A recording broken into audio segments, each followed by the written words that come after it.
a nonprofit organization set up by autistic people for autistic people. Sarah is currently volunteering on the emotional support line for SARSAS, Somerset and Avon Rape and Sexual Abuse Service, and is also a member of their Autism and Learning Disability Advisory Group. We are hoping that this book forms a useful overview and starting point into autistic people's relationships at different stages of their lives. It is split into 10 chapters, each of which contains quotes from a range of autistic people we interviewed to get a variety of perspectives into the book. We have spoken to 25 people from the age of 9 into their 60s, from different parts of the world, people of different genders, different sexualities, different ethnicities, those who have additional physical and mental health conditions, those who use nonverbal communication, everyone we could think of and who had time to talk to us. We are deeply grateful for their time and the trust they have placed in us to tell parts of their stories, and we hope we have done them justice. Any errors are made by us and should not reflect on our contributors.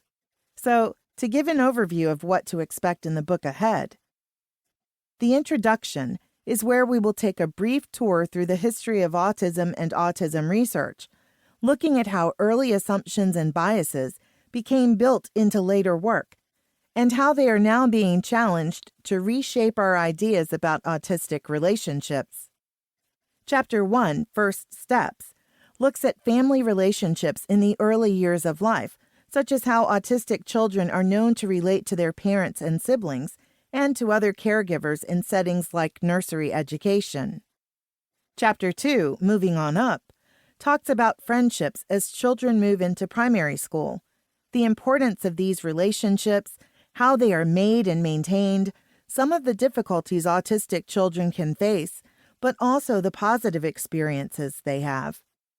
Chapter 3, Big School, looks at how friendships change as children turn into adolescence, moving from primary to secondary education. This is often a major life transition on many fronts, and this has an impact on friendships.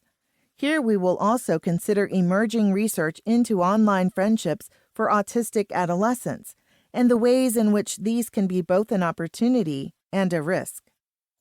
Chapter 4, Teenage Dreams, is the first chapter to look at a different type of relationship, romantic relationships.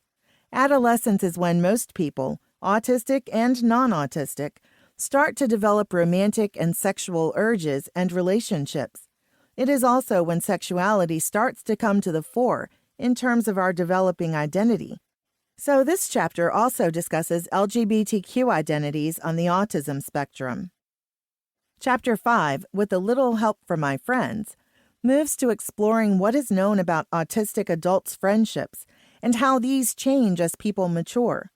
This chapter also looks at some of the research about how an adult diagnosis can impact people's relationships both with other people and with their own sense of self.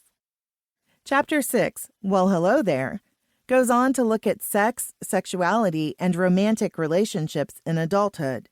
From early assumptions to the most recent research, we look at what is known about autistic people's approaches to these relationships and the ways this plays out in everyday life. Chapter 7, A Family Affair, moves on to looking at how family relationships change as people get older, from becoming parents to starting to look after parents as they become elderly. Chapter 8, Getting Older, explores the relationships of autistic people as they move into their later years, the challenges of aging, and how these are similar and different to the experiences of non-autistic people of the same age.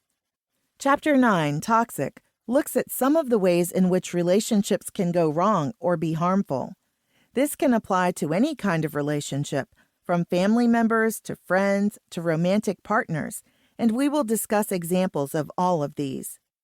Chapter 10, Tips and Tricks for Good Relationships with Autistic People, does what it says on the tin. We will give you some of our top tips for positive autistic relationships. These are often not age or life stage specific, hence we put them together rather than as a section in each chapter. Finally, we have a short conclusion to the book and send our thanks to our contributors.